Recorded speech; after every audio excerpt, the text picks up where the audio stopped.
Oh shit, ভুল রাস্তায় ঢুকে পড়ছি। অবশেষে তাহলে বাণিজ্য মেলায় এসে পৌঁছাতে পারলাম, কিন্তু কথা হচ্ছে এখন গাড়িটা পার্কিং করব কোথায়? আরে চালাই, আমি টেনশন করছি কি জন্য? আমার জন্য তো এখানে ভিআইপি পার্কিং স্পট করে রাখা হয়েছে। অন্যের প্রতি কাজটা করলো কি, আমার ভেড়ার ঘরে গাড়ি পার্কিং করে দিল। প্রিয় বিড়ালের বাচ্চা, তুমি আমার জন্য অল্প কিছুক্ষণ অপেক্ষা করো। ভুলেও কিন্তু কান্না করবা না, তোমার জন্য আমি পুতুল নিয়ে আসবো।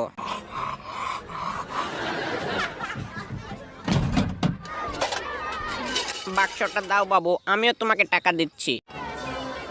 হ্যাঁ হ্যাঁ, আমার টাকা আমার কাছেই রয়ে গেল, সাপও মরলো লাঠিও ভাঙলো না। বাহ বাহ বাবুরা, খুব সুন্দর ডান্স করছো, আমিও একটু ডান্স করি। ওয়াও, খুব ভালো খেলছে, ওকে কিছু